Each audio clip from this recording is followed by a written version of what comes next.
Happy new year everyone. New ইয়ারে তোমাদের অনেক শুভেচ্ছা ও শুভকামনা। এই নিউ ইয়ারের আজকের ক্লাস আমরা একটা সুন্দর কোট দিয়ে স্টার্ট করতে চলেছি এপিজে আব্দুল কালামের, if you want to shine like a sun first burn like a sun. মানে তুমি যদি সূর্যের মতন চমকাতে চাও, প্রথমে সূর্যের মতন পুড়তে জানতে হবে, সূর্যের মতন জ্বলতে জানতে হবে। মানে কি জানো তোমরা যে এই বছর কিন্তু প্রচুর ভ্যাকান্সি আসতে চলেছে এবং সেই ভ্যাকান্সিতে ঠিক একটা সিট তোমাদের করতে তোমাদের কিন্তু প্রথমে নিজেদেরকে সূর্যের মতন পোড়াতে হবে, জ্বালাতে হবে, মানে নিজের কঠোর পরিশ্রম করতে হবে, নিজের কমফোর্ট জোন থেকে বেরিয়ে নিজের এক্সট্রিমটা দিতে হবে, নিজের সর্বশ্রেষ্ঠটা দিতে হবে, তাহলে কিন্তু তোমাদের একটা সিট পাওয়া কোনো ব্যাপারই না। তাহলে চলো শুরু করে দেওয়া যে ক্লাস। আমরা কিন্তু যেমনটা স্টার্ট করে দিয়েছিলাম প্রতি উইকে, প্রতি সপ্তাহে আমাদের যত ইম্পর্টেন্ট গুরুত্বপূর্ণ কারেন্ট অ্যাফেয়ার আমরা নিয়ে আসি তোমাদের জন্য। যেমনটা তোমরা জানো যে বিন্দুতে বিন্দুতে কিন্তু সিন্ধু তৈরি হয়, আর প্রতিটা এক্সামে কিন্তু কারেন্ট অ্যাফেয়ারের গুরুত্ব প্রচণ্ড বেশি। তাই তোমরা যদি এই ক্লাসটা খুব ভালো মতন মন দিয়ে প্রথম থেকে শেষ অবধি এঙ্গেজমেন্ট সহকারে পড়ো, তাহলে কিন্তু তোমাদের কোনো রকম কারেন্ট অ্যাফেয়ার নিয়ে সমস্যা থাকবে না। সামনে প্রচুর পরীক্ষা আসতে চলেছে, তাই খুব ভালো করে ক্লাসগুলো করো। তাহলে চলো শুরু করে দিয়েছে ক্লাস। তার আগে আমি বিদেশ রয় তোমাদের সবাইকে স্বাগত জানাই তোমাদের চ্যানেল ইয়োর স্টাডিতে।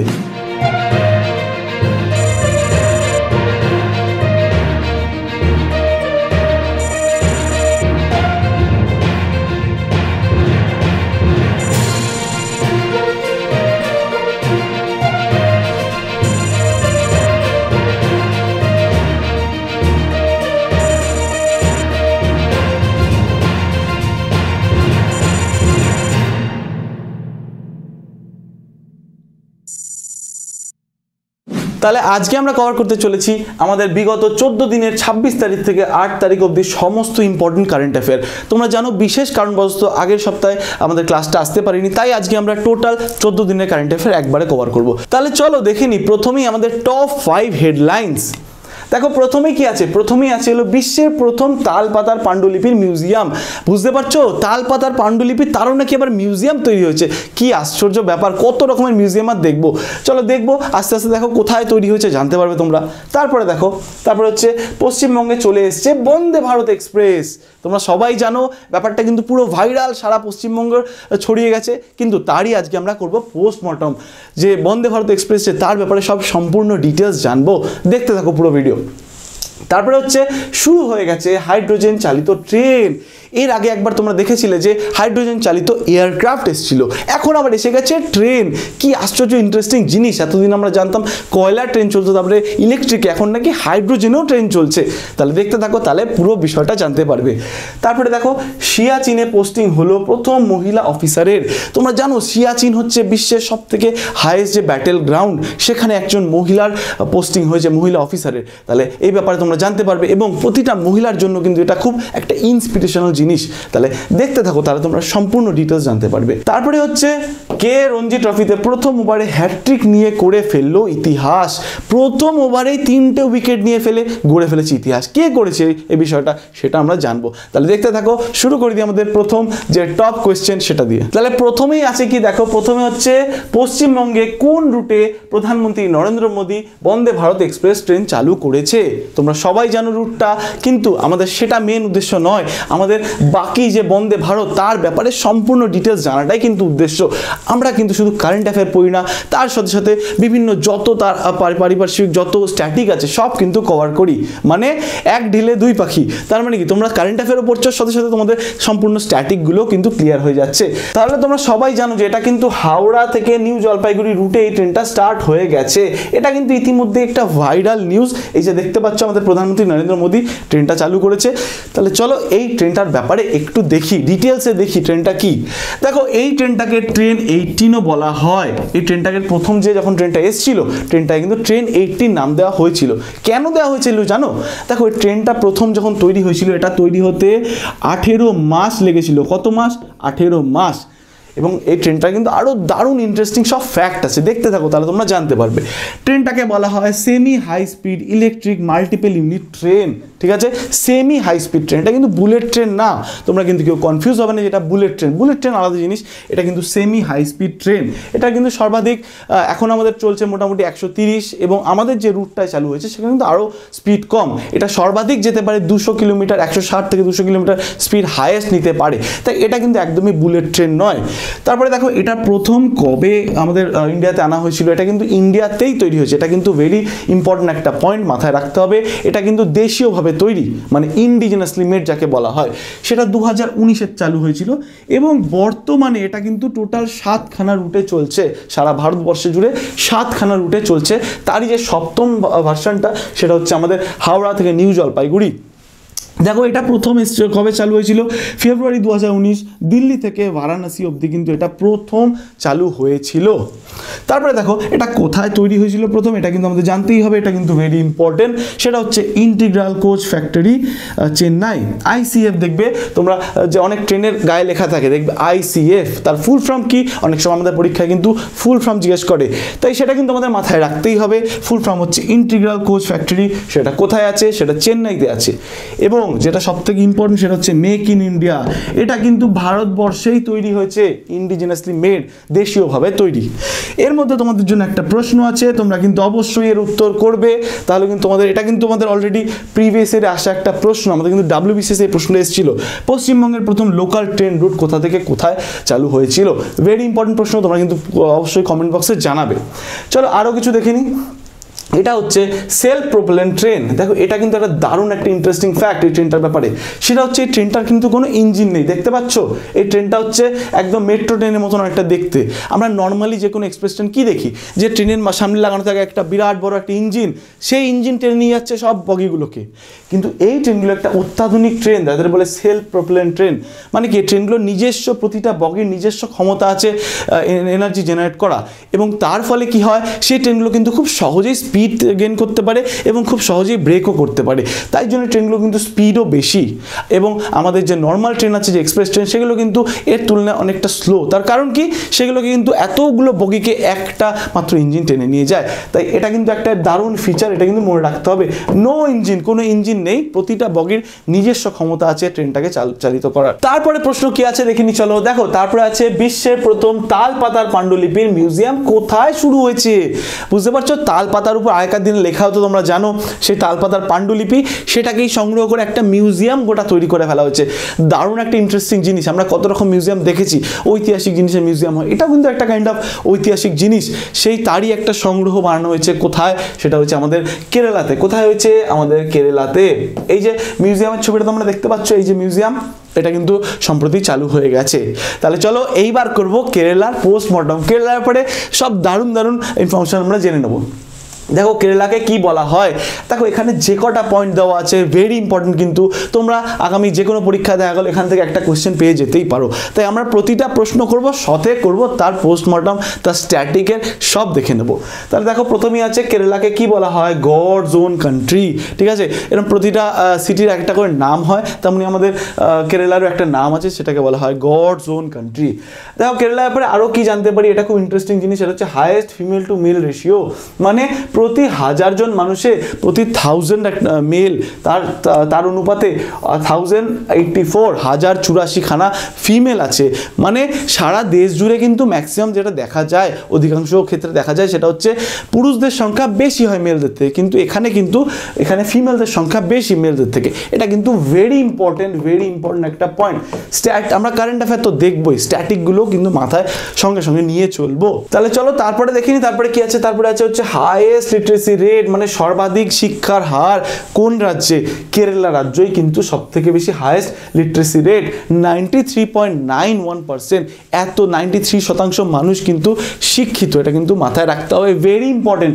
পরীক্ষা কিন্তু খুব আসে, প্রতিটা পয়েন্ট কিন্তু ইম্পর্টেন্ট, একটাও মিস করলে চলবে না। তারপরে দেখো, তারপরে হচ্ছে আরো একটা ইম্পর্টেন্ট জিনিস, সেটা হচ্ছে কোট্টাম ডিস্ট্রিক্ট, মানে কেরালারই একটা ডিস্ট্রিক্ট আছে, তার নাম হচ্ছে কোট্টাম ডিস্ট্রিক্ট। আমাদের যেমন এই যে কলকাতা, হাওড়া, নদিয়া, উত্তর চব্বিশ পরগনা, দক্ষিণ চব্বিশ পরগনা, তেমনই কেরালাতে একটা ডিস্ট্রিক্ট আছে কোট্টাম ডিস্ট্রিক্ট।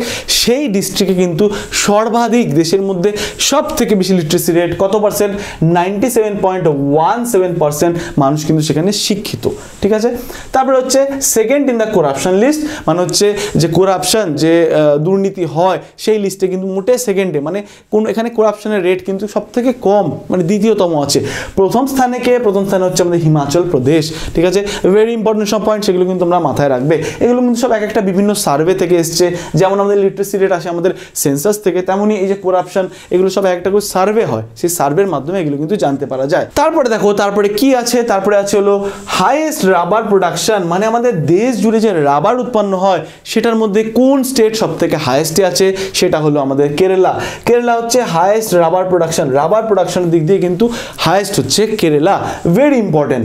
তারপরে দেখো তারপরে হচ্ছে লোয়েস্ট ইনফ্যান্ট মর্টালিটি রেট, মানে নবজাত যে শিশুরা জন্ম হচ্ছে তাদের মধ্যে মৃত্যুর সংখ্যা কিন্তু সব থেকে কম আমাদের এই কেরালাতেই, 10/1000, প্রতি হাজারটা বাচ্চা আমাদের মোটে 10টা বাচ্চার মৃত্যু হচ্ছে, ভেরি ইম্পর্টেন্ট কিন্তু।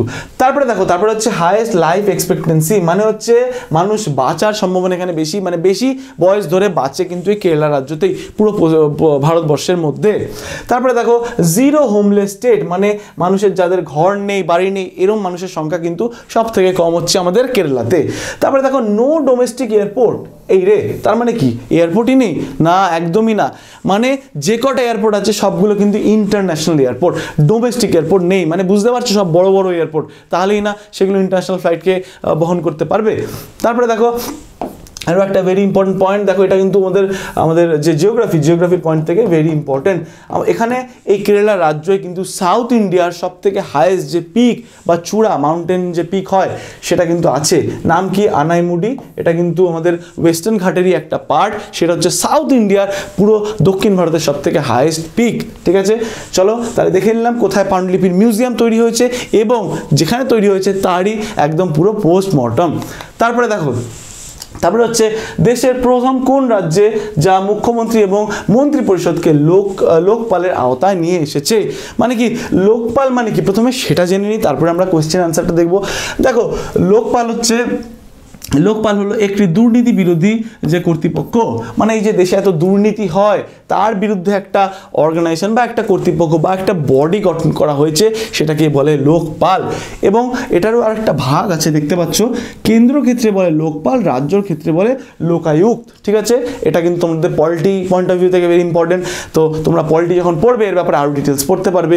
তো আজকে আমরা একটা ছোট্ট এর ব্যাপারে একটু আলোচনা করে নিই। তারপরে 2011 সালে আন্না হাজারের নেতৃত্বে যে জনলোকপাল আন্দোলনের পর সংসদ সংশোধনী সহ লোকপাল এবং লোকায়ুক্ত আইন 2013 সালে পাশ হয়। ভেরি ইম্পর্টেন্ট কিন্তু, এটা কিন্তু মাথায় রাখবে, মাঝে মাঝে কোনো সময় জিজ্ঞেস করতে পারে যে লোকপাল লোকায়ুক্ত কার নেতৃত্বে কিন্তু এসছে আমাদের ভারতবর্ষে, সেটা কার নেতৃত্বে, আমাদের আন্না হাজারে 2011 সালে একটা আন্দোলন করেছিলেন, তারপরে কিন্তু 2013 সালে আমাদের এই আইনটা পাস হয়। ভেরি ইম্পর্টেন্ট, তাহলে বুঝে গেলে লোকপাল আর লোকায়ুক্ত কাকে বলে। এবং এই যে সম্প্রতি যে ঘটনাটা ঘটেছে সেই প্রশ্নটা কি, সেটা হচ্ছে দেশের প্রথম কোন রাজ্যে যা মুখ্যমন্ত্রী এবং মন্ত্রী পরিষদকে লোকপালের আওতায় নিয়ে এসেছে, মানে বুঝতে পারছো এখন মুখ্যমন্ত্রী এবং মন্ত্রী পরিষদকেও কিন্তু লোকপাল নজর রাখবে। লোকপাল দেখবে অ্যান্টি করাপশন বডি, যে মুখ্যমন্ত্রী এবং মন্ত্রী পরিষদ কি কোনো ঘোটালা করছে নাকি কোনো করাপশনের কাজকর্ম করছে, সেটা কিন্তু দেখবে এখন লোকপাল। এটা কোথায় এসছে, এটা এসছে প্রথম আমাদের মহারাষ্ট্রে। আমাদের মহারাষ্ট্রে কিন্তু এই প্রথম একটা দারুণ জিনিস নিয়ে চলে এসেছে, খুব একটা দারুণ একটা জিনিস, এটা কিন্তু সারা দেশ জুড়ে কিন্তু লাগু হওয়া উচিত অবশ্যই। এটা করতে গেলে কি করতে হবে, বিধানসভায় 2/3 বহুমত দরকার। এই লোকপাল যদি কোনো অভিযোগ আনতে চায় বা কিছু করতে চায় আমাদের সিএম এর বিরুদ্ধে বা মন্ত্রী পরিষদের বিরুদ্ধে, তাহলে কিন্তু 2/3 বহুমত দরকার। চলো আরও কিছু দেখে নিস কি আছে। এই যে আমাদের যে মহারাষ্ট্র এই বর্তমান সিএম হচ্ছে একনাথ শিন্দে এবং ডেপুটি সিএম কে দেবেন্দ্র ফডনবিস। ভেরি ইম্পর্টেন্ট, কিন্তু আমরা কিন্তু সব কভার করছি, সিএম থেকে শুরু করে গভর্নর যা আসবে সব কিন্তু কভার করব। এই যে দেখতে পাচ্ছ আমাদের যে একনাথ শিন্দে এবং দেবেন্দ্র ফডনবিস, তাহলে কিন্তু ভেরি ইম্পর্টেন্ট, প্রতিটা কোয়েশ্চেন কিন্তু ভেরি ইম্পর্টেন্ট। দেখো তোমরা কিন্তু ক্লাসটা করার সাথে সাথে কিন্তু নোট ডাউন করতে থাকো, দেখো লিখলে কিন্তু আমাদের ভালো মাইন্ড কানেক্ট হবে। আমরা ছোটোবেলা দিয়ে আমরা জানি আমাদের বাবা মারা বলতেন যে লেখা এবং পড়া বা জোরে জোরে মুখে বলে পড়া, সেগুলো কিন্তু আমরা বড় হয়ে পালন করি না, কিন্তু সেগুলো কিন্তু খুবই গুরুত্বপূর্ণ জিনিস ছিল। তাই আমরা আবারও চলো শুরু করি সেটাকে, এবং প্রতিটা পয়েন্ট যেগুলো আমাদের ইম্পর্টেন্ট সেগুলো আমরা খাতায় নোট ডাউন করব। এবং পিডিএফ তো তোমাদের কাছে আছেই, তোমরা অ্যাপে গিয়ে সরাসরি এই পিডিএফগুলো ডাউনলোড করে নিতে পারবে। তাহলে চলো দেখে নিই এরপরে কি আছে, কোন ইম্পর্টেন্ট কোয়েশ্চেন আছে। দেখো এটা একটা ভেরি ইম্পর্টেন্ট কোয়েশ্চেন, 108তম ভারতীয় বিজ্ঞান কংগ্রেসের থিম কি। এখানে কি ইম্পর্টেন্ট পেয়ে যাচ্ছি, প্রথমে 108তম। দেখো প্রতি বছর কিন্তু একটা বিজ্ঞান কংগ্রেস হয়, মানে সায়েন্স কংগ্রেস হয়, তারই এবছর 108তম যে সংস্করণ তার থিম কি, ভেরি ইম্পর্টেন্ট একটা প্রশ্ন, তোমরা কিন্তু অবশ্যই এই প্রশ্নটাকে নোট ডাউন করে নেবে। তাহলে দেখতে পাচ্ছ তোমরা এখানে একটা পোস্টার, সেখানে কি দেওয়া আছে দেখো, থিমটা কিন্তু এখানে একদম উল্লেখ করা, science and technology for sustainable development with women empowerment. এই থিমটা কিন্তু এবছরের সায়েন্স কংগ্রেসের। এটা কেন ইম্পর্টেন্ট, এটা অবশ্যই প্রতি বছর হয় এবং সব থেকে ইম্পর্টেন্ট হচ্ছে যেখানেই তোমরা দেখতে হবে ওমেনের কোনো উল্লেখ আছে, মহিলাদের এম্পাওয়ারমেন্ট দেখতে পাচ্ছ, এটা কিন্তু টপিকটা কিন্তু ভেরি ইম্পর্টেন্ট, তাই তোমাদের কিন্তু এটা একদম মিস করা যাবে না, মনে রাখতেই হবে। তাহলে এটার অ্যান্সার কোথায় গেল, এটার অ্যান্সার হচ্ছে এই যে আমাদের science and technology for development, sustainable development with women empowerment, very important, কিন্তু মনে রাখতেই হবে। তাহলে এটা কোথায় অনুষ্ঠিত হয়েছে, এটা অনুষ্ঠিত হয়েছে দেখো রাষ্ট্রসন্ত তুকাদোজি মহারাজ নাগপুর ইউনিভার্সিটি, এই ইউনিভার্সিটিতে কিন্তু এটা অনুষ্ঠিত হয়েছে। মোট কথা এটা কিন্তু নাগপুরে অনুষ্ঠিত হয়েছে, মহারাষ্ট্রের নাগপুরে অনুষ্ঠিত হয়েছে। এবার চলো দেখি আমরা যে এই সায়েন্স কংগ্রেস তার ব্যাপারে কিছু ডিটেলস দেখে নিই। দেখো সায়েন্স কংগ্রেসের প্রথম মিটিং সেটা হয়েছিল 1914 1914 সালে এশিয়াটিক সোসাইটির তে হয়েছিল।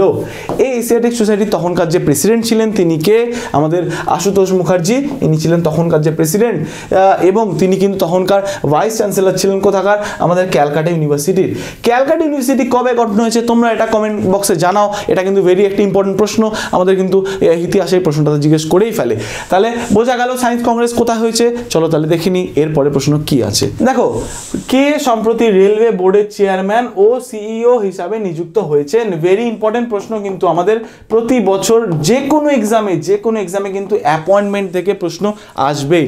আর যেমনটা জানো সামনেই রেলের এক্সাম, আর রেলের এক্সাম তুমি দিতে যাচ্ছ আর চেয়ারম্যান এবং সিইওর নাম জানবে না, সেটা কি হয়? তাই এটা কিন্তু জেনে যেতেই হবে। তাহলে কে, এই যে ছবিটা দেখতে পাচ্ছ এই মানুষটির, এনার নাম কি, তাহলে এনার নামটা দেখিনি। দেখো এনার নাম হচ্ছে অনিল কুমার লাহোতি, ইনি কিন্তু এখন সম্প্রতি নিযুক্ত হলেন চেয়ারম্যান এবং সিইও হিসাবে আমাদের রেলওয়ে বোর্ডের, ভেরি ইম্পর্টেন্ট, কিন্তু মাথায় রাখতে হবে।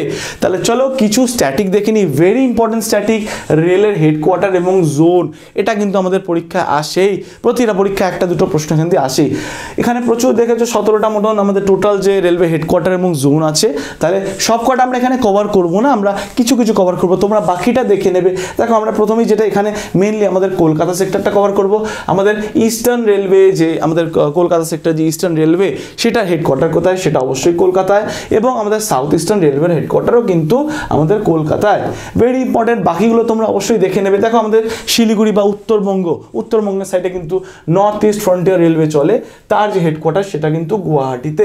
এরকমভাবে বিভিন্ন হেডকোয়ার্টারের নাম কিন্তু এখানে দেওয়া আছে, তোমরা কিন্তু অবশ্যই এটা একবার চোখ বুলিয়ে যাবে। প্রতিটা এক্সামে কিন্তু এখান থেকে একটা দুটো প্রশ্ন দেয়, আর রেলের এক্সামে তো এটা চান্স খুব বেশি, তাই অবশ্যই কিন্তু প্রতিটা হেডকোয়ার্টারের নাম এবং কোন রিজিয়ন কোন জোন সেটা কিন্তু তোমরা একটু দেখে নেবে। তাহলে চলো দেখে নিই এরপরে তোমাদের জন্য কি আছে। দেখো এরপরে যেমনটা তোমাদের আমি বললাম যে রেলের কিন্তু প্রচুর ভ্যাকান্সি আসবে, সেই ভ্যাকান্সির মধ্যে একটা সিট তোমাদের পাওয়াতে কিন্তু আমরা লঞ্চ করে দিয়েছি রেলের ফাউন্ডেশন কোর্স, যেই কোর্সে তোমরা কিন্তু সম্পূর্ণ সাপোর্ট পাবে। কেমন সাপোর্ট পাবে, দেখো তোমাদের কিন্তু একদম বেসিক টু অ্যাডভান্স সমস্ত কভার করা হবে ভালো করে। প্রতিটা ক্লাসে তোমরা যদি ভালো মতন করবে কোর্সটা নেওয়ার পরে, তাহলে কিন্তু তোমাদের বেসিক থেকে অ্যাডভান্স সব ক্লিয়ার হয়ে যাবে। তোমরা কিন্তু এক্সপার্ট ফ্যাকাল্টি যারা আছেন তাদের কিন্তু সাপোর্ট এবং গাইডেন্স পাচ্ছ। তারপরে দেখো তোমরা কিন্তু প্রচুর মক টেস্ট দিতে পারছো, তোমরা প্রচুর মক টেস্ট দিতে পারবে। তোমরা জানো যে পরীক্ষায় ভালো নাম্বার করতে গেলে বা একটা এক্সাম ক্র্যাক করতে গেলে মক টেস্টের ইম্পর্টেন্স কতটা, তাই মক টেস্ট তোমরা কিন্তু আনলিমিটেড টাইমস দিতে পারবে। তারপরে তোমাদের জন্য রয়েছে পিডিএফ এবং ডাউট ক্লাসেস, মানে তোমাদের যাতে ফিল না হয় যে তোমরা অনলাইনে পড়ছো, তোমরা কিন্তু সমস্ত ডাউট তোমাদের ক্লিয়ার করতে পারবে আমাদের ডাউট ক্লাসের মাধ্যমে, এবং রয়েছে পিডিএফ, এবং এটার ভ্যালিডিটি হচ্ছে 12 মাসের, 12 মাস তোমরা আনলিমিটেড টাইম মক টেস্ট দিতে পারবে, যে কবার ইচ্ছা তোমরা ক্লাস রিপিট করতে পারবে, এবং সেরকমভাবে কিন্তু তোমাদের সেই একটা সিট তোমাদের হয়ে যেতে পারে। তাহলে তোমরা যারা জয়েন করতে চাও আমাদের হেল্পলাইন নাম্বারে কন্ট্যাক্ট করতে পারো, এবং নিচে ডেসক্রিপশন বক্সে তোমার লিঙ্ক আছে, আমাদের অ্যাপে গিয়ে তোমরা আরও বিস্তারে জানতে পারো। তাহলে চলো দেখে নিই এর পরের এমসিকিউ কি আছে, এই যে গুরুত্বপূর্ণ এমসিকিউ সেটা কি আছে। কোথায় সিয়ম ব্রিজ উদ্বোধন করলো প্রতিরক্ষা মন্ত্রী Rajnath Singh, very important point, ডিফেন্সের পয়েন্ট অফ ভিউ থেকে কিন্তু ভেরি ইম্পর্টেন্ট। কোন ব্রিজ নতুন উদ্বোধন করলেন, সিয়ম ব্রিজ। Very important. কোথায় করলেন? এটা হচ্ছে আমাদের অরুণাচল প্রদেশে কিন্তু করলেন। কে করলেন? আমাদের যে প্রতিরক্ষা মন্ত্রী রাজনাথ সিং। এই যে এটা কেন করলেন সেটার ব্যাপারে আমরা একটু জানি। চলো দেখো, এই যে তোমরা ছবিটাকে দেখে নাও, এই যে ইন্ডিয়ান ফ্ল্যাগের লাইট জ্বলেছে ইন্ডিয়ান ফ্ল্যাগের কালারের, সেটা কোথায় করলেন? আমাদের অরুণাচল প্রদেশে। এবার কোন জায়গায় করলেন? দেখো আলাং থেকে ইকিয়ং রোড, এই রাস্তাটার দুটোর মাঝখানে কিন্তু কানেক্ট করার জন্য একটা ব্রিজ তৈরি করলেন, যেটার নাম হচ্ছে সিয়ম ব্রিজ। কে করলেন? আমাদের প্রতিরক্ষা মন্ত্রী। ভেরি ইম্পর্টেন্ট, প্রতিটা পয়েন্ট ইম্পর্টেন্ট, এখানে জিজ্ঞেস করে নিতে পারে এরমভাবে একটু ঘুরিয়ে, যদি এক্সামিনার চায় পেপার একটু টাফ করবো, কি করতে পারে? বলতে পারে সিয়ম ব্রিজ কে উদ্বোধন করলেন, অপশান দিয়ে দিতে পারে যে নরেন্দ্র মোদী এবং প্রতিরক্ষা মন্ত্রী, এবং দুটো আরও মিনিস্টার নাম দিয়ে দেবে। তোমাদের হয়তো অনেকের মনে হবে নরেন্দ্র মোদী, টিক করে দিয়ে আসবে নরেন্দ্র মোদী, তাই সেটা কিন্তু ভুল হয়ে যাবে। তাই অবশ্যই মনে রাখবে প্রতিরক্ষা মন্ত্রী এটা কিন্তু উদ্বোধন করেছেন। এবার এটা কোথায় করেছেন? এটা সিয়ম, একটা নদী আছে, সিয়ম নদীর উপরে কিন্তু এই ব্রিজটা নতুন উদ্বোধন হয়েছে। এটা মোটে 100 মিটারের একটা ব্রিজ। এটা কে তৈরি করেছে? আমাদের BRO, বর্ডার রোড অর্গানাইজেশন। তাহলে চলো BROর কিছু ডিটেলস দেখে নিই। সব কটার কিন্তু আমরা ডিটেলস দেখবো, তার স্ট্যাটিক দেখবো। দেখো BRO, বর্ডার রোড অর্গানাইজেশন, তার ডিটেলস দেখো। এই BROটা প্রথম এস্টাবলিশড হয়েছিল 1960 সালে, 1960-তে। এটা হেডকোয়ার্টার কোথায়? BRO নিউ দিল্লি হচ্ছে এই BROর হেডকোয়ার্টার। এবং এটাকে কে প্রথম এস্টাবলিশড করেছিলেন? আমাদের জওহরলাল নেহরু কিন্তু এটাকে এস্টাবলিশড করেছিলেন। এটা যে বর্তমান ডিরেক্টর জেনারেল, তিনি হচ্ছেন lieutenant general Rajiv Chowdhury. Very important কিন্তু BRO একটা ভেরি ইম্পর্টেন্ট আমাদের ডিফেন্স পয়েন্ট অফ ভিউ থেকে। বর্ডার রোড অর্গানাইজেশন মানে বর্ডার এলাকায় যে রাস্তা বানায় তাদেরকে বলা হয় BRO। এবং দেখো এই BRO কিছুদিন আগেই আরও একটা ব্রিজ উদ্বোধন করেছিল, সেটা কি? সেটা হচ্ছে দাপুরিজো ব্রিজ, সুবনসিরি নদীর উপরে কিন্তু এটা এই সংস্থাটা একটা ব্রিজ বানিয়েছিল। ভেরি ইম্পর্টেন্ট কিন্তু ডিফেন্স পয়েন্ট অফ ভিউ থেকে। তাহলে চলো এরপরে দেখে নি কি আছে। দেখো এরপরে হচ্ছে প্রথম কোন দেশের সাথে ভারতীয় রুপি বাণিজ্য শুরু হবে। এটা কিন্তু দারুণ একটা সুখবর আমাদের ভারতবাসীদের জন্য, এটা ইম্পর্টেন্ট অবশ্যই এবং সুখবরও। কেন সুখবর? দেখো আমরা জানি যে আমরা যত বৈদেশিক লেনদেন, যত ফরেন অ্যাফেয়ার্স আমরা কিসে করি? আমরা ডলারের মাধ্যমে করি। এবং আমাদের নরেন্দ্র মোদী, আমাদের PM প্রধানমন্ত্রী, তিনি কি চাইছেন? তিনি চাইছেন ডলারের উপর ডিপেন্ডেন্সিটা কমিয়ে আমাদের রুপির উপর ডিপেন্ডেন্সিটা বেশি আনার। তাই প্রতিটা দেশকে কনভিন্স করার চেষ্টা করছেন যে আমরা যেন ট্রেড বা ব্যবসা নিজেদের কারেন্সিতে করি, ডলারের উপর ডিপেন্ডেন্সিটা কমিয়ে দিই। ডলারের উপর ডিপেন্ডেন্সি থাকলে কিন্তু আমরা সারা জীবন আমেরিকার গোলাম হয়ে থাকতে হবে, আমেরিকার কথায় উঠতে হবে, বসতে হবে। আমেরিকার সেই ডলার, ওটাই কিন্তু আমাদের লেনদেনের মেন মাধ্যম এতদিন হয়ে এসছে, এবং সেটাই চেঞ্জ করার জন্য কিন্তু আমাদের দেশে এখন প্রচণ্ড চেষ্টা চলছে। তো প্রথম যে রুপিতে বাণিজ্য শুরু হবে কোন কোন দেশের সাথে? দেখো দুটো দেশ, তার প্রথমেই হচ্ছে আমাদের পরম মিত্র রাশিয়া, এবং তারপরে হচ্ছে শ্রীলঙ্কা। এই দুটো দেশের সাথেই কিন্তু অলরেডি রুপিতে ট্রানজাকশনের কথা হয়ে গেছে, এবং আরও কথা চলছে যে আমাদের মিডল ইস্টের দেশগুলো, তাদের সাথেও কিন্তু রুপিতে ট্রানজাকশন হতে পারে ভবিষ্যতে। তাই এটা কিন্তু ভেরি একটা ইম্পর্টেন্ট কোয়েশ্চেন এবং আমাদের জন্য একটা খুশিরও খবর। তাহলে চলো দেখি আরও কি করতে হবে। দেখো একটা বস্ত্র অ্যাকাউন্ট খুলতে হবে, তারপরে কিন্তু এই লেনদেনটা করা যেতে পারে। সেই দেশগুলো ভারতবর্ষতে এই লেনদেনগুলো করবে, যত রকম এক্সপোর্ট ইম্পোর্ট যা হবে রুপিতে হবে। এই যে বস্ত্র অ্যাকাউন্ট কোন কোন অ্যাকাউন্টে খুলবে, এই দুটো ব্যাংকে কিন্তু টেন্ডার দেওয়া হয়েছে। ইউকো ব্যাংক এবং ইন্ডাসইন্ড ব্যাংক, এই দুটো ব্যাংকে কিন্তু দেওয়া হয়েছে। ভেরি একটা ইম্পর্টেন্ট প্রশ্ন, একটু তোমরা মাথায় নোট করে নেবে। চলো তারপরে দেখে নিই তারপরে প্রশ্ন কি আছে। দেখো তারপরে হচ্ছে সম্প্রতি DRDOর কততম প্রতিষ্ঠাতা দিবস পালিত হলো। এই যে ডিফেন্সের প্রশ্ন মানে ইম্পর্টেন্ট, একটা দুটো প্রশ্ন কেন, তার বেশিও পেতে পারো তোমরা ডিফেন্স থেকে। তাহলে DRDOর ব্যাপারে কিন্তু আমরা আগের দিনও আলোচনা করেছি, আজকেও করব। DRDOর প্রতিষ্ঠাতা দিবস পালন হলো, কবে হলো, কি বৃত্তান্ত সেটা জানবো। কততম হলো প্রথমে দেখে নিই, 65তম DRDOর প্রতিষ্ঠাতা দিবস পালন হলো। এই যে দেখতে পাচ্ছ তোমরা DRDOর লোগো, একটু দেখে নাও, ভিজুয়ালাইজ করে নাও। ভিজুয়ালাইজ করলে কিন্তু ভালো মনে রাখতে সুবিধা হয়। তাহলে দেখো এটা কিন্তু 1 জানুয়ারি, 1 জানুয়ারি নিউ ইয়ারের দিন কিন্তু এই DRDOর প্রতিষ্ঠাতা দিবস পালন হয়েছে। এবং এটার যে ফুল ফর্ম, এই যে DRDO, এটার ফুল ফর্ম কি? Defence research and development organisation. এটা কিন্তু মনে রাখবে, ফুল ফর্মে ওটা চলে আসতে পারে। এবং এটা এনার যে এখন কারেন্ট যে চেয়ারম্যান বা এনার প্রেসিডেন্ট কে আছেন, তিনি হচ্ছেন সমীর ভি কামাত। এটা কিন্তু আমরা আগের দিন দেখেছিলাম, আগের দিনের কারেন্ট অ্যাফেয়ারে। এটা কিন্তু মনে রাখবে, সমীর ভি কামাত। এবং এটা যে হেডকোয়ার্টার, ডিআরডিও হেডকোয়ার্টার, সেটা কোথায়? দিল্লিতে। সব কটা কিন্তু ভেরি ইম্পর্টেন্ট। হেডকোয়ার্টার দিয়ে প্রশ্ন আসতে পারে, ফুল ফর্ম দিয়ে প্রশ্ন আসতে পারে, এবং বর্তমান যে চেয়ারম্যান বা প্রেসিডেন্ট কে আছেন সেটা দিয়েও প্রশ্ন আসতে পারে। ডিআরডিওর প্রতিষ্ঠা দিবস কবে সেটা প্রশ্ন আসতে পারে, এবং কততম সংস্করণ হলো সেটাও প্রশ্ন আসতে পারে। পুরোটাই কিন্তু ভেরি ইম্পর্টেন্ট, একটাও ছাড়া যাবে না। তারপরে দেখো একটা ইন্টারন্যাশনাল অ্যাফেয়ার থেকে প্রশ্ন দেখো, বেঞ্জামিন নেতানিয়াহু ষষ্ঠবারের মতন কোন দেশের প্রধানমন্ত্রী হিসাবে শপথ গ্রহণ নিলেন? দেখো একটা জিনিস আমাদের মাথায় রাখতে হবে, অ্যাপয়েন্টমেন্ট কিন্তু সারা বিশ্ব জুড়ে প্রচুর হচ্ছে, সব কিন্তু আমরা পড়বো না। দেখো আমাদের পড়ার জন্য কিন্তু সমুদ্র আছে, সব পড়লে কিন্তু আমাদের কিচ্ছু মনে থাকবে না। কারেন্ট অ্যাফেয়ার কিন্তু নিজে একটা সমুদ্র, তার মধ্যে থেকে বেছে বেছে যেটা আমাদের ইম্পর্টেন্ট সেটাই কিন্তু আমরা ফোকাস করব। দেখো বেঞ্জামিন নেতানিয়াহু হচ্ছে আমাদের প্রধানমন্ত্রীর খুব ভালো বন্ধু, এবং ইসরায়েলের সাথে কিন্তু ভারতবর্ষের খুব ভালো একটা সম্পর্ক, তাই জন্যই কিন্তু এখানকার যত অ্যাপয়েন্টমেন্ট হচ্ছে সেগুলো আমাদের কিন্তু ভেরি ইম্পর্টেন্ট হয়ে যাচ্ছে। তাহলে বেঞ্জামিন নেতানিয়াহুকে তোমরা অনেকেই চেনো, আমাদের ভারতবর্ষে অনেকবার এসেছেন এই ব্যক্তি। ইনি হচ্ছেন ইসরায়েলের প্রধানমন্ত্রী। ইনি কিন্তু ষষ্ঠবারের মতন প্রধানমন্ত্রী হিসাবে শপথ গ্রহণ করলেন। তাহলে ইনি কোন দেশের? এই যে এটা তার বলতে অপেক্ষা রাখেন, ইনি হচ্ছেন ইসরায়েলের। এই দেখো ইসরায়েলের ম্যাপ দেখতে পাচ্ছ, এই যে হচ্ছে ইসরায়েলের ম্যাপ, পাশেই আছে মেডিটেরিয়ান সি, তারপরে জর্ডান, এখানে আছে ইজিপ্ট। এই দেশগুলোর মাঝামাঝি কিন্তু দেশ হচ্ছে ইসরায়েল। খুবই ছোট দেশ কিন্তু খুবই শক্তিশালী দেশ, ডিফেন্সের দিক দিয়ে কিন্তু ভেরি একটা ইম্পর্টেন্ট দেশ। এরা কিন্তু নিজেরাই কিন্তু ডিফেন্সের দিক দিয়ে প্রচণ্ড পরিমাণে সক্ষম, এবং আমরা কিন্তু এর থেকে প্রচুর ডিফেন্সের জিনিসপত্র ইম্পোর্ট করি, তাই জন্য কিন্তু এটা আমাদের খুব ইম্পর্টেন্ট। দেখো এখান দিয়ে আরও যে স্ট্যাটিকগুলো যেগুলো আমরা পেতে পারি, খুব ইম্পর্টেন্ট স্ট্যাটিক, সেটা হচ্ছে দেখো এই ইসরায়েলের যে পার্লামেন্ট তাকে কি বলা হয়? কেনেসেট বলা হয় এই ইসরায়েলের পার্লামেন্টকে। আমাদের অনেক সময় পার্লামেন্ট প্রশ্ন দিয়ে দেয়, যে আমাদের ভারতবর্ষের যে সংসদ সেটাকে তো পার্লামেন্ট বলেই, তোমরা জানোই, এবং বিভিন্ন দেশের পার্লামেন্টের বিভিন্ন নাম হয়, সেখান থেকে কিন্তু প্রশ্ন আসে। তাহলে চলো দেখে নিই এবার এর ব্যাপারে আরও কিছু স্ট্যাটিক। দেখো আমরা প্রতিদিন কিন্তু কারেন্সি ও ক্যাপিটাল আলোচনা করি, কারণ আমাদের প্রতিটা পরীক্ষায় কিন্তু একটা দুটো কারেন্সি বা ক্যাপিটাল দিয়েই দেয়, তাই আমরা প্রতিটা কারেন্ট অ্যাফেয়ারের সাথে একটা দুটো স্ট্যাটিক দেখতে থাকি, সেটার মধ্যেই ক্যাপিটাল ও কারেন্সি কিন্তু ইম্পর্টেন্ট। দেখো প্রথমেই আছে আমাদের ওমান যে দেশটা আছে তারই যে ক্যাপিটাল প্রথমে দেখে নিই। দেখো ওমানের ক্যাপিটাল কি? মাস্কাট। ওমানের ক্যাপিটাল হচ্ছে মাস্কাট। ওমানের কারেন্সি কি সেটা তোমরা জানাবে নিচে কমেন্ট বক্সে জানাবে যে ওমানের কারেন্সি কি। তারপরে দেখো ইসরায়েল তো তোমরা জানো, ইসরায়েল কিন্তু আমি আগের দিনেও আলোচনা করেছি। ইসরায়েলের ক্যাপিটাল তোমরা জানো, ইসরায়েলের কারেন্সি তোমরা জানো।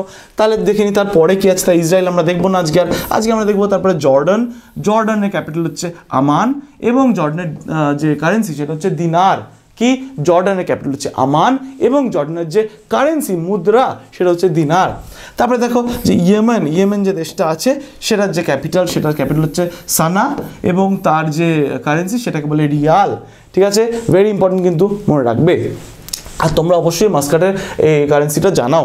দেখো ইন্ডিয়া হচ্ছে লার্জেস্ট ডিফেন্স ইম্পোর্টার, মানে কি এই দেশের পার্সপেক্টিভে, মানে ইসরায়েলের ক্ষেত্রে ইসরায়েল কিন্তু সবথেকে বেশি ডিফেন্সের জিনিস এক্সপোর্ট করে ইন্ডিয়াতেই। ঠিক আছে, এটা কিন্তু মাথায় রাখবে। তাই জন্যই কিন্তু ইসরায়েলের সাথে আমাদের এত ভালো সম্পর্ক। এমনি হয় না, তুমি যখন তাকে কোনো প্রফিট দিচ্ছ তখনই কিন্তু তোমার ভালো বন্ধু হতে চাইবে। তাই ইসরায়েল কিন্তু আমাদের খুব ভালো বন্ধু এই পার্সপেক্টিভে। তাহলে চলো এরপরে একটা ইম্পর্টেন্ট জিনিস দেখিয়ে নিই। দেখো এরপরে একটা আছে ইম্পর্টেন্ট জিনিস, সেটা হচ্ছে র এবং মোজার্ড। আমরা অনেকেই জানি যে আমাদের ভারতবর্ষের একটা ইন্টেলিজেন্স এজেন্সি যার নাম হচ্ছে র, তেমনই ঠিক একটা বিশ্বব্যাপী নাম করা একটা এজেন্সি আছে ইন্টেলিজেন্স এজেন্সি ইসরায়েলের, তার নাম হচ্ছে মোজার্ড। খুবই ইন্টেলিজেন্ট একটা এজেন্সি, আর খুব ভয়ঙ্কর একটা খতরনাক ইন্টেলিজেন্স এজেন্সি, যারা কিন্তু ইসরায়েলের হয়ে কাজ করে। এই নামটা একটু মনে রাখবে, ভেরি ইম্পর্টেন্ট। এবং এই যে ম্যাপটা দেখতে পাচ্ছ, এই যে জর্ডান বললাম, ইজিপ্টের যে মমি, এই তারই পার্শ্ববর্তী দেশ হচ্ছে ইসরায়েল। ম্যাপ দেখে পড়লে কিন্তু আমাদের দেশগুলোর ব্যাপারে ধারণাগুলো ক্লিয়ার হয়। তাহলে চলো এরপরে কি আছে দেখে নিই। দেখো এরপরে আছে হচ্ছে সম্প্রতি লুলা দা সিলভা তৃতীয়বারের জন্য কোন দেশের রাষ্ট্রপতি হিসাবে নিযুক্ত হলেন? নামটা দেখতে পাচ্ছ, ভেরি ইম্পর্টেন্ট, লুলা দা সিলভা। এবং আরও একটা ইম্পর্টেন্ট হচ্ছে তৃতীয়বারের জন্য। তাহলে কোন দেশের রাষ্ট্রপতি হিসেবে নিযুক্ত হলেন? দেখো আমাদের ব্রাজিল যে দেশ আছে, ব্রাজিল সম্প্রতি আমরা দেখলাম ফিফা ফুটবলে খুব ব্রাজিলের নাম, সারা দেশ জুড়ে ব্রাজিলের ফ্ল্যাগ আমরা টানিয়ে রেখেছিলাম। সেই ব্রাজিলের যে রাষ্ট্রপতি তিনি এখন হলেন লুলা দা সিলভা। এই যে ব্রাজিলের ম্যাপ দেখতে পাচ্ছ, দেখো পরীক্ষা কিন্তু অনেক সময় জিজ্ঞেস করে অ্যামাজন রেন ফরেস্ট কোন মহাদেশে বা কোন দেশে, তখন কিন্তু আমরা অনেকে কনফিউজ হয়ে যাই, আমরা মনে করি সাউথ আফ্রিকা কিন্তু না, অ্যামাজন রেন ফরেস্ট হচ্ছে আমাদের ব্রাজিল মহাদেশে। এই যে ব্রাজিলের ম্যাপ দেখতে পাচ্ছ তোমরা, আর এই যে মানুষটি লুলা দা সিলভা, ইনি হচ্ছেন আমাদের সম্প্রতি এখনকার যে ব্রাজিলের রাষ্ট্রপতি। তাহলে দেখো এর আগে যিনি রাষ্ট্রপতি ছিলেন তার নাম হচ্ছে জের বলসোনারো ছিলেন আগের রাষ্ট্রপতি। এবং এই ব্রাজিল যে দেশটা তার যে ক্যাপিটাল সেটার নাম হচ্ছে ব্রাজিলিয়া। সম্প্রতি যেহেতু ফিফা বিশ্বকাপ হয়েছে এবং ব্রাজিল কিন্তু সারা দেশব্যাপী ছেয়েছিল, তাই ব্রাজিলের এই ডিটেলসগুলো কিন্তু আমাদের জানা অতি আবশ্যক। তারপরে দেখো যে আমাদের ব্রাজিল, সেই ব্রাজিল দেশটি হচ্ছে পঞ্চম সবথেকে বৃহত্তম দেশ পৃথিবীর মধ্যে, কত নম্বর, 5th লার্জেস্ট কান্ট্রি, এবং সপ্তম সবথেকে বড় পপুলাস দেশ, মানে কি জনসংখ্যার দিক দিয়ে কিন্তু সপ্তম এই ব্রাজিল দেশটি। তারপরে দেখো এই যে আরও যে বাকি অপশানগুলো আছে, এই যে আর্জেন্টিনা, মেক্সিকো, চিলি, তাদের ব্যাপারে একটু জেনে নিই। দেখো এই যে আর্জেন্টিনা, যে দেশটি কিন্তু চ্যাম্পিয়ন হলো ফিফাতে, আমাদের মেসির দেশ, তার ক্যাপিটাল হচ্ছে বুয়েনোস আয়ার্স। এই বুয়েনোস আয়ার্স হচ্ছে আমাদের আর্জেন্টিনার ক্যাপিটাল। তার যে কারেন্সি, তার কারেন্সি হচ্ছে পেসো। তারপরে আমাদের মেক্সিকোর যে ক্যাপিটাল তার নাম হচ্ছে মেক্সিকো সিটি। সব থেকে ইজি মনে রাখা মেক্সিকোর ক্যাপিটাল মেক্সিকো সিটি। তেমনই কিন্তু আমাদের সিঙ্গাপুরের ক্যাপিটাল হচ্ছে সিঙ্গাপুর সিটি। এগুলো কিন্তু মনে রাখা খুবই সহজ। তাহলে মেক্সিকোর ক্যাপিটাল হচ্ছে মেক্সিকো সিটি, তার যে কারেন্সি বা মুদ্রা সেটা হচ্ছে পেসো। এবং আমাদের চিলি, এই চিলি যে দেশটা, আমার লঙ্কা না কিন্তু, এটা কিন্তু চিলি হচ্ছে একটা দেশের নাম। সেই দেশের যে ক্যাপিটাল সেটা হচ্ছে স্যান্টিয়াগো, এবং এরও ক্যাপিটাল কিন্তু পেসো। দেখো মনে করো না কিন্তু সব পেসো বলে সব একটাই মুদ্রা। এটাকে বলা হয় আর্জেন্টিনান পেসো, এটাকে বলা হয় মেক্সিকান পেসো, বা এটাকে বলা হয় চিলিয়ান পেসো। সব কিন্তু একটাই নাম। যেমন আমাদের ভারতবর্ষে আছে rupee, Nepali rupee, Sri Lankan rupee, সব কিন্তু আলাদা আলাদা রুপি, নামটা হয়তো এক, কারণ সব পার্শ্ববর্তী কাছাকাছি দেশ, তাই জন্য। তাহলে চলো দেখে নিই এরপরে প্রশ্ন কি আছে। দেখো চলে এসছে সেই আশ্চর্য এবং ইন্টারেস্টিং জিনিস, সেটা কি, সেটা হচ্ছে বিশ্বের দ্বিতীয়। এই কোয়েশ্চেনে কিন্তু আমরা অনেক ইম্পর্টেন্ট জিনিস পেয়ে যাই, তাই কোয়েশ্চেনটাও কিন্তু মনে রাখতেই হবে। বিশ্বের দ্বিতীয় এবং এশিয়ার প্রথম কোন দেশে হাইড্রোজেন চালিত ট্রেন স্টার্ট হলো? ভেরি ইম্পর্টেন্ট, কারণ হচ্ছে এখন সম্প্রতি আমাদের সারা পৃথিবী জুড়ে কিন্তু খুব নেচারের উপর ফোকাস করা হচ্ছে। মানে আমাদের যে প্রকৃতিকে বাঁচাতে হবে, প্রকৃতি দূষণ কিভাবে আটকানো যায়, সেগুলো নিয়ে কিন্তু সারা দেশ জুড়ে, সারা বিশ্ব জুড়ে চর্চা হচ্ছে। তারই একটা রূপ দেখতে পাচ্ছে হাইড্রোজেন ট্রেন। আমরা জানি যে আগেকার দিনে চলতো ট্রেন হচ্ছে কয়লায়, তার জন্য কিন্তু প্রচুর পরিমাণে পরিবেশ দূষণ হতো। কিন্তু এখন কিন্তু ধীরে ধীরে আমরা মেনলি যে ট্রেনগুলো চড়ি সেগুলো হচ্ছে ইলেকট্রিক ট্রেন। কিন্তু ইলেকট্রিসিটি উৎপন্ন করতে গেলেও কিন্তু কয়লা জ্বালাতে হয়, সেটাও কিন্তু আমাদের পরিবেশ দূষণ করে। তার থেকেও আরও ভালো যে ফিউচারিস্টিক যে ডেভেলপমেন্টগুলো হচ্ছে, তারই মধ্যে একটা হচ্ছে হাইড্রোজেন ট্রেন। এটা বিশ্বের মধ্যে দ্বিতীয় এবং এশিয়ার মধ্যে প্রথম কোন দেশে তাহলে চালু হলো? দেখো চীন, আমাদের যে প্রিয় মিত্র বা বন্ধু, পাশাপাশি দেশ, আমাদের খুব ভালোবাসা আছে যে দেশের সাথে, সেই চীন দেশে কিন্তু প্রথম এই ইঞ্জিনটা বা এই ট্রেনটা চালু হলো। এই দেখতে পাচ্ছ তোমার ট্রেনটা, হাইড্রোজেনে চলবে ট্রেনটা। এর ব্যাপারে কিছু দেখে নি। দেখো এটার ম্যাক্সিমাম যে স্পিড, সর্বাধিক যে গতি কত, 160 কিলোমিটার পার আওয়ার, মানে যথেষ্ট স্পিড। আমাদের রাজধানী যে ট্রেন আছে বা শতাব্দী বা বন্দে ভারত, তার থেকেও কিন্তু বেশি স্পিডে চলতে পারবে এই 160 কিলোমিটার এই যে ট্রেনটা। তারপরে দেখো এটা ম্যাক্সিমাম ডিস্টেন্স কভার করতে পারবে 600 kilometre at a time. 600 kilometre কিন্তু এক টানা কভার করে নিতে পারবে, মানে পশ্চিমবঙ্গ এপার ওপার তো হয়ে যাবেই। তারপরে দেখো প্রথম ইন্ট্রোডিউস হয়েছে কোন দেশে? এই যে এখনই বললাম বিশ্বের দ্বিতীয়, তাহলে প্রথম কোন দেশ? প্রথম হচ্ছে জার্মানি। এবার এই ট্রেনটা কিভাবে চলে এর একটু ব্যাপারে দেখে নিই। দেখো হাইড্রোজেন ফুয়েল সেল, হাইড্রোজেন এবং অক্সিজেন, এই যে হাইড্রোজেন এবং অক্সিজেন একত্রিত করে বিদ্যুৎ উৎপন্ন করবে। দেখেছো কি আশ্চর্য টেকনোলজি! হাইড্রোজেন নেবে এবং অক্সিজেন নেবে, দুটোকে একসাথে মিশ্রণ করে কিন্তু বিদ্যুৎ উৎপন্ন করবে। এবং এই প্রক্রিয়াটি বাই প্রোডাক্ট হিসাবে কি বেরোবে? জল তৈরি হবে। তাহলে বুঝতে পারছো, হাইড্রোজেন এবং অক্সিজেন নেবে, দুটোকে একসাথে সংমিশ্রণ করবে, করে তৈরি হবে ইলেকট্রিসিটি। সেই ইলেকট্রিসিটি এই ট্রেনটা কিন্তু দৌড়াবে বা চলবে। এবং তার বাই প্রোডাক্ট হিসাবে সামান্য শুধু জল বেরাবে, না কার্বন ডাইঅক্সাইড, না কোনো ক্ষতিকারক গ্যাস বেরাবে, শুধুমাত্র জল বেরাবে বাই প্রোডাক্ট হিসাবে। তারপরে দেখো আমাদের ভারতও কিন্তু পিছিয়ে নেই, ভারতও কোথাও পিছিয়ে নেই। আমাদের প্রিয় দেশ ভারত, সেই ভারতবর্ষেও কিন্তু মোটামুটি এটা নিয়ে একটা প্রকল্প চালু হয়ে গেছে।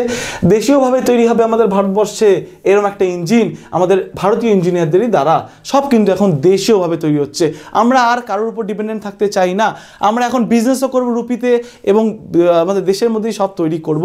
তাহলে ভারতবর্ষ কোথাও আর পিছিয়ে নেই।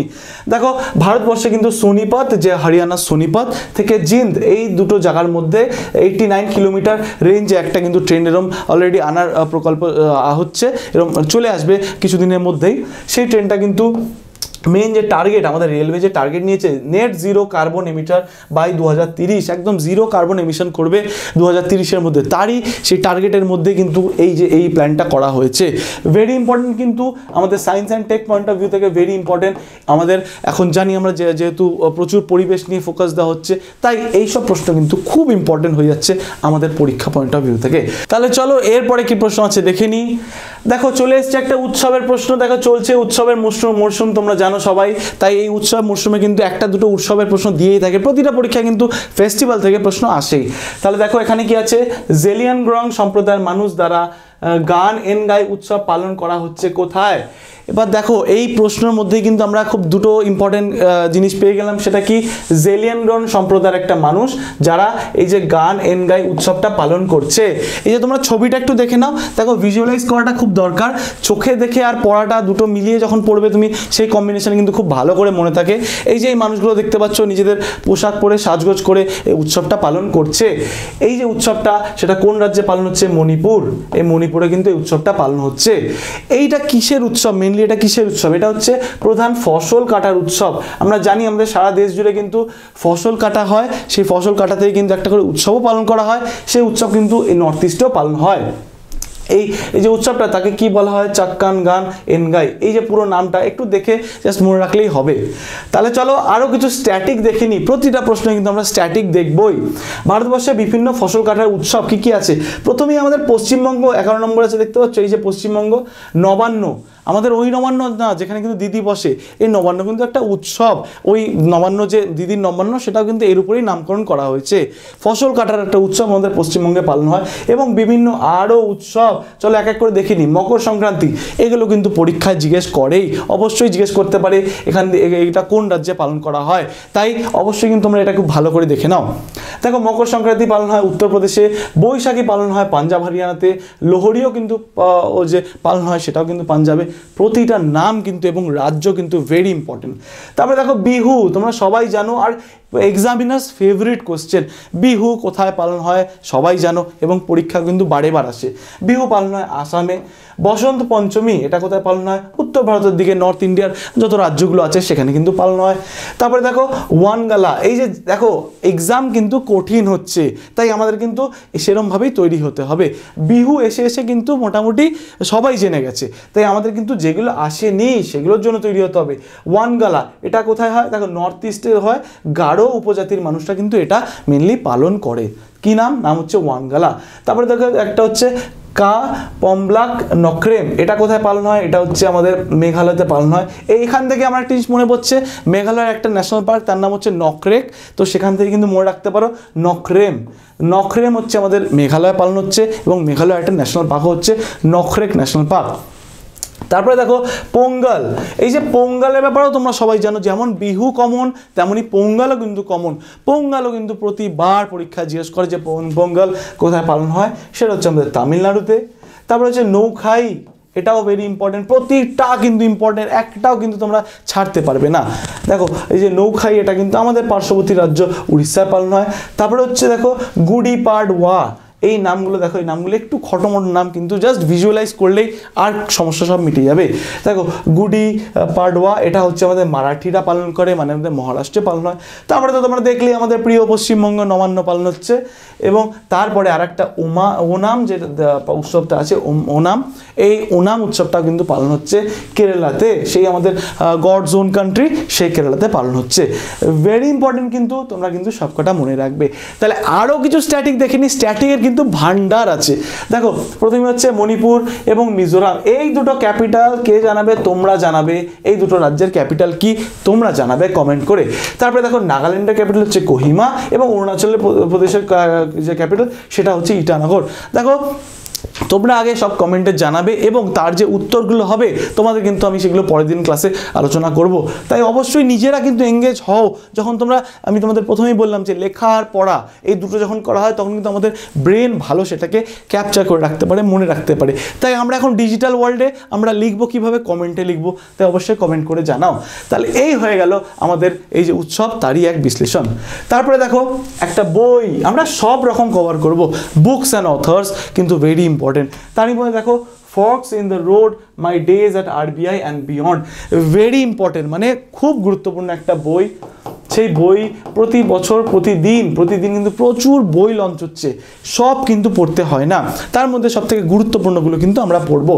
তার মধ্যে এই একটা বই, forks in the road, my days at RBI, বইটা কে লিখেছেন? প্রথমে ছবি দেখিনি, এই যে এই মানুষটি, এবং এইটাই কিন্তু বইটার কভার পেজ, এবং এর মধ্যে কিন্তু আমরা নামটা দেখতে পাচ্ছ, সি রঙ্গরাজন। এই যে মানুষটি, ইনি কিন্তু এই বইটা লিখেছেন। এই বইটার ব্যাপারে একটু জেনে নিই চলো।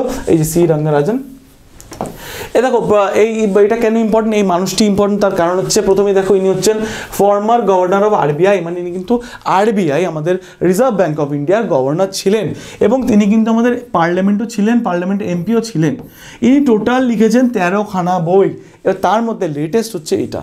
এবং দেখো বাকি যে অপশানগুলো সবাই কিন্তু আরবিআই গভর্নর ছিলেন, এবং ইনি তো আছেনই, শক্তিকান্ত দাস, ইনি হচ্ছে আমাদের বর্তমানের যে আরবিআই গভর্নর, এবং বাকি ইনিও কিন্তু রঘুরাম রাজন, উর্জিত পাটেল, কিন্তু সবাই কিন্তু আরবিআই গভর্নর ছিলেন।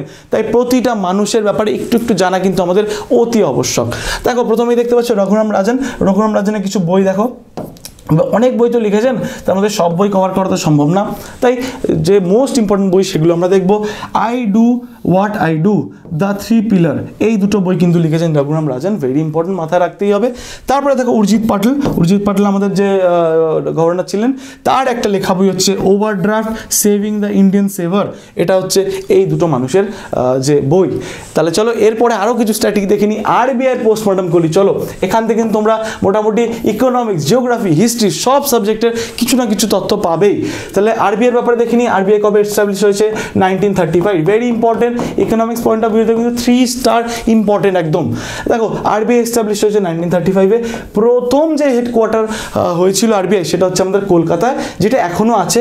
ইনিশিয়ালি কিন্তু প্রথমে এটা হয়েছিল, পরবর্তীকালে সেটা কিন্তু মুম্বাইতে নিয়ে চলে যাওয়া হয় 1937-এ। এবং এই যে আরবিআইটা গঠিত হয়েছিল, ভেরি ইম্পর্টেন্ট, কিন্তু প্রতিটা পয়েন্ট ইম্পর্টেন্ট। তো যে আরবিআইটা যখন গঠন হয়েছিল সেটা কার বা কোন কমিটির রেকমেন্ডেশনে হয়েছিল? হিল্টনিয়ান কমিশন, এই কমিশনটার রেকমেন্ডেশনে কিন্তু আরবিআই গঠিত হয়েছিল। এবং এই আরবিআইয়ের ফার্স্ট গভর্নরকে, এই আরবিআইয়ের ফার্স্ট গভর্নর হচ্ছে sir Osborne Smith, very important, মানে এই যে এগুলো যে কত ইম্পর্টেন্ট তোমরা বুঝতে পারবে পরীক্ষার হলে গিয়ে। তারপরে দেখো কারেন্ট যে গভর্নর, 25তম গভর্নরকে, 25তম তিনি হচ্ছেন শক্তিকান্ত দাস, এই যে বললাম এনার ব্যাপারে। তাহলে বোঝা গেল আরবিআইয়ের সমস্ত ডিটেলস আমরা মোটামুটি যেগুলো আসে পরীক্ষায় দেখে নিলাম। তাহলে চলো এর পরের প্রশ্ন দেখে নিই। দেখো আজকে আমরা যেহেতু 14 দিনের কারেন্ট অ্যাফেয়ার কভার করছি, তাই আমাদের প্রশ্ন সংখ্যা একটু বেশি, কিন্তু প্রতিটা প্রশ্ন কিন্তু ভেরি ইম্পর্টেন্ট। দেখো জয়দেব উনাদকর যে রঞ্জি ট্রফিতে প্রথম ওভারেই হ্যাট্রিক করে ইতিহাস সৃষ্টি করেছেন, তিনি কোন দলের? প্রথমেই বুঝতে পারছো এখানে কি কি ইম্পর্টেন্ট প্রশ্ন, ইম্পর্টেন্ট যে পয়েন্ট আমরা পেয়ে যাচ্ছি, জয়দেব উনাদকর তিনি রঞ্জি ট্রফিতে প্রথম ওভারেই হ্যাট্রিক করেছেন। 3টে একদম মোস্ট ইম্পর্টেন্ট পয়েন্ট কিন্তু আমরা কোয়েশ্চেনেই পেয়ে গেলাম। কিন্তু প্রশ্নটা কিন্তু একটু ঘুরিয়ে করেছে, ডাইরেক্ট প্রশ্ন করেনি, যে ডাইরেক্ট কিন্তু নাম জিজ্ঞেস করা ফেলা হয়নি। এখানে কিন্তু এখন বলা হয়েছে কোন দলের হয়ে খেলেনি। দেখো এখানে হবে হচ্ছে সৌরাষ্ট্র, এই দলের হয়ে কিন্তু এই ব্যক্তিটি খেলেন। এই যে ছবিটা দেখতে পাচ্ছ, এই ব্যক্তি কিন্তু অসাধারণ একটা ইতিহাস রচনা করে ফেলেছেন। ইনি কিন্তু প্রথম ওভারে 3টে উইকেট নিয়ে হ্যাট্রিক করে ফেলেছেন। তাহলে চলো এনার ব্যাপারে আরও কিছু দেখি। এই দেখো ইনি কিন্তু দিল্লির বিরুদ্ধে এই যে কাজটা করেছেন, দিল্লির বিরুদ্ধে খেলে করেছেন, ইনি নিজে কিন্তু সৌরাষ্ট্র টিমের। তারপরে দেখো এর আগে ইরফান পাঠান হ্যাট্রিক করেছিলেন, হ্যাট্রিক উইকেট নিয়েছিলেন প্রথম ওভারে, কিন্তু সেটা কিন্তু টেস্ট ক্রিকেটে পাকিস্তানের বিরুদ্ধে করেছিলেন ইরফান পাঠান। এবার কিন্তু ইনি করেছেন হচ্ছে আমাদের রঞ্জি ট্রফিতে, ইনি কিন্তু টেস্ট ক্রিকেটে করেননি। তাহলে চলো আরও কিছু এক্সাম ওরিয়েন্টেড ইম্পর্টেন্ট জিনিস দেখিনি। আমাদের ট্রফিতে কিন্তু প্রতিটা পরীক্ষায় প্রশ্ন আসবেই, একদম মাস্ট। খেলাতেই কিন্তু প্রতি বছর সব পরীক্ষায় প্রশ্ন আসে, তারই একটা অংশ হচ্ছে ট্রফি। কোন ট্রফি কোন খেলার সাথে যুক্ত, এরকমভাবে কিন্তু প্রশ্ন আসে। দেখো এই যে লিস্টটা দিয়েছি, এটা কিন্তু সব হচ্ছে ক্রিকেট সাথে যুক্ত ট্রফি। দেখো প্রথম হচ্ছে Ashes trophy, CK Naidu trophy, Deodhar trophy, Duleep trophy, Ghulam Ahmed trophy, Irani trophy, Nehru trophy, Ranji trophy, Rani ঝাঁসি trophy, Vijay Hazare trophy, Syed Mushtaq Ali trophy. তোমরা প্রিভিয়াস ইয়ারের যে কোনো কোয়েশ্চেন তুলে নাও, রেল রেল থেকে, পুলিশ থেকে শুরু করে যে কোনো প্রশ্ন দেখবে এরকম ট্রফি থেকে একটা প্রশ্ন পেয়েই যাচ্ছ। তাই অবশ্যই কিন্তু তোমরা সবকটা একবার করে চোখ বুলিয়ে নেবে। গুলিয়ে যায় আমাদের কোনটা ফুটবলের কোনটা ক্রিকেটের, তাই ভালো করে একটু কিন্তু দেখতে হবে। তারপরে প্রশ্ন দেখে নি, চলো দেখো। তারপরে আছে আবারও একটা স্পোর্টসের প্রশ্ন, সম্প্রতি কে ভারতের 79তম গ্র্যান্ড মাস্টার হয়েছেন? এটা কিন্তু চেসের প্রশ্ন, এখান থেকেও কিন্তু প্রতি বছর প্রশ্ন আসে, তাই আমাদের কিন্তু এটা নোট ডাউন করে নিতে হবে। এই যে ব্যক্তিটি দেখতে পাচ্ছ, এই যে একটা বাচ্চা ছেলে, ইনি কিন্তু গ্র্যান্ড মাস্টার হয়েছেন। এনার নাম কি? এনার নাম হচ্ছে প্রনেশ এম। ঠিক আছে, নামটা কিন্তু ভেরি ইম্পর্টেন্ট, মনে রাখবে। 79তম ইনি কিন্তু গ্র্যান্ড মাস্টার। এর আগে যে গ্র্যান্ড মাস্টার হয়েছিলেন তার নাম হচ্ছে কৌস্তব চ্যাটার্জি, আমাদের একজন বাঙালি ছেলে, তার নাম হচ্ছে কৌস্তব চ্যাটার্জি। তিনি কিন্তু এর আগের যে গ্র্যান্ড মাস্টার তিনি হয়েছিলেন। তারপরে দেখো, তারপরে হচ্ছে দাবা সংস্থা FIDE দ্বারা দাবা খেলোয়াড়দের গ্র্যান্ড মাস্টার খেতাব দেওয়া হয়। তাহলে কে দেয় খেতাব? ফাইড দেয়, FIDE। ফাইডের ব্যাপারে দেখে নি কিছু। দেখো ফাইড কোথায় গেল? এই যে আমাদের ফাইডের ফুল ফর্ম কি? International chess federation. এটা কিন্তু একটা ফ্রেঞ্চ ওয়ার্ড, তাই তার কিন্তু সঠিক একদম অ্যাক্রোনিম তোমরা পাবে না, মানে সঠিক যে বিশ্লেষণ বা পুরো নাম সেটা পাবে না। এটার নাম কি? নাম হচ্ছে ইন্টারন্যাশনাল চেস ফেডারেশন। কবে গঠিত হয়েছে? 1924 সালে গঠিত হয়েছে। এবং এর হেডকোয়ার্টার কোথায়? এর হেডকোয়ার্টার হচ্ছে সুইজারল্যান্ড লাউসিয়ানতে এই হেডকোয়ার্টার অবস্থিত। ঠিক আছে, তাহলে মনে থাকবে যে ফাইড এই গ্র্যান্ড মাস্টারের যে খেতাবটা দেয়, এখনকার যে খেতাবটা বর্তমানে পেলো 79তম, তার নাম হচ্ছে প্রনেশ এম। চলো তাহলে এরপরে দেখে নি। দেখো চলে এসছে আমাদের সপ্তাহের 4 জন যে বিখ্যাত ব্যক্তি বা যারা নিজেদের নাম করে ফেলেছে এই লিস্টে, তাদের ব্যাপারে একটু দেখে নি। দেখো প্রথমে হচ্ছে সন্তোষ কুমার যাদব। ইনি আমাদের ন্যাশনাল হাইওয়ে অথরিটি NHAI তার যে চেয়ারম্যান, তার নাম হচ্ছে সন্তোষ কুমার যাদব। ইনি কিন্তু সম্প্রতি নিযুক্ত হয়েছেন এই পদে। অ্যাপয়েন্টমেন্ট কিন্তু ভেরি ইম্পর্টেন্ট, আমরা কিন্তু প্রতি সপ্তাহে অ্যাপয়েন্টমেন্ট দেখবই, কারণ প্রতি পরীক্ষা কিন্তু অ্যাপয়েন্টমেন্ট আসেই। তারপরে দেখো এই যে গঞ্জি কামালা রাও, ইনি কিন্তু CEO অফ AFSSAI। এই FSSAI যে অর্গানাইজেশনটা আছে তারই কিন্তু CEO হিসাবে নিযুক্ত হয়েছেন এই গঞ্জি কামাল রাও। তারপরে যে মানুষ দেখো, এনার নাম হচ্ছে পেলে। এনার ব্যাপারে সবাই তোমরা জানোই, আমাদের কিন্তু প্রতি পরীক্ষায় একজন যে মারা যান তার ব্যাপারে জিজ্ঞেস করে। ইনি কিন্তু 82 বছর বয়সে তার শেষ নিঃশ্বাস ত্যাগ করেছেন। ইনি কিন্তু 3টে ওয়ার্ল্ড কাপ জিতেছেন। ইনি কিন্তু একটা বিশাল বিখ্যাত একজন প্লেয়ার, আমাদের ব্রাজিলেরই প্লেয়ার। তারপরে দেখো এই যে মেয়েটি দেখতে পাচ্ছ, ইনি একজন অফিসার। ইনি হচ্ছেন সিয়াচিনে পোস্টের প্রথম মহিলা অফিসার। এনার নামটা কিন্তু ভেরি ইম্পর্টেন্ট, শিবা চৌহান। আমাদের পৃথ্বীরাজ চৌহান যে আছেন তারই সেই টাইটেল, শিবা চৌহান। ইনি কিন্তু সিয়াচেন, জানো সিয়াচেন হচ্ছে বিশ্বের সবথেকে উচ্চতম যে গ্লেশিয়ার বা ব্যাটলফিল্ড, সেই সিয়াচেনে কিন্তু প্রথম কোনো মহিলাকে পোস্টিং দেওয়া হয়েছে। এটা কিন্তু তোমরা যারা মহিলা আছো বা মেয়ে আছো তাদের জন্য খুব একটা ইন্সপিরেশনাল একটা জিনিস, যে তোমরা চাইলে সব করতে পারো। দেখতে পাচ্ছ ইনি কিন্তু আর মহিলা বলে পিছিয়ে নেই, ইনি কিন্তু সেই সিয়াচেনে গিয়ে এখন ডিউটি করছেন। ইনি একজন আর্মি, আমাদের মিলিটারি অফিসার। তাহলে চলো এরপরে কি আছে দেখে নিই। দেখো এরপর আছে আমাদের ইম্পর্টেন্ট ডে। প্রতিদিন কিন্তু একটা করে ইম্পর্টেন্ট ডে ঘটেই যাচ্ছে, প্রতিদিন কিন্তু নতুন নতুন একটা করে ইম্পর্টেন্ট ডে হয়, কিন্তু সব আমরা পড়তে যাব না, সব পড়লে আমাদের মাথা হবে জাম। তাই আমরা পড়বো যেটা আমাদের ইম্পর্টেন্ট, খুব ইম্পর্টেন্ট, যেটা আসার সম্ভাবনা খুব বেশি, সেটাই পড়বো। দেখো ইম্পর্টেন্ট ডে কী ছিল? দেখো আমাদের 4 জানুয়ারি ছিল আমাদের ওয়ার্ল্ড ব্রেল ডে। ঠিক আছে, ওয়ার্ল্ড ব্রেল ডে ছিল, মানে অন্ধ মানুষদের জন্য যে দিন পালন হয়, তাদের যে লিপি বা তাদের যে লেখা সেগুলোকে বলে ব্রেল, সেই ব্রেল ডে কিন্তু পালন হয়। চলো তাহলে এর ব্যাপারে কি দেখে নিই। এই দিনটি পালিত হয় ব্রেলের সচেতনতা বাড়াতে।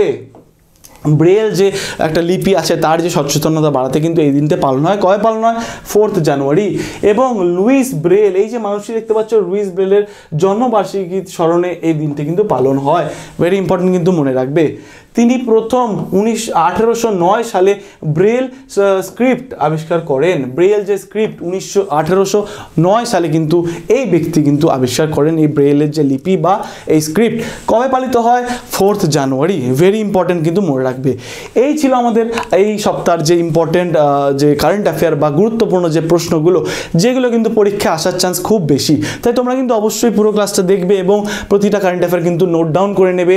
পরীক্ষা কিন্তু তোমাদের এখান থেকে একটা দুটো প্রশ্ন চলে আসতেই পারে, তাই অবশ্যই পুরো ক্লাসটা করো। আমাদের কিন্তু প্রতি সপ্তাহে সানডে এই ক্লাসটা আসে, তোমরা প্রতি সপ্তাহে সানডে এই ক্লাসটা অবশ্যই ফলো করবে, তাহলে কিন্তু তোমাদের কারেন্ট অ্যাফেয়ার নিয়ে কোনো রকমের ভয় ভীতি থাকবে না। তাহলে দেখা হচ্ছে পরের ক্লাসে, ততক্ষণ তোমরা খুব ভালো থাকো, খুব সুস্থ থাকো, খুব মন দিয়ে পড়াশোনা করো। দেখা হচ্ছে পরের ক্লাসে। জয় হিন্দ।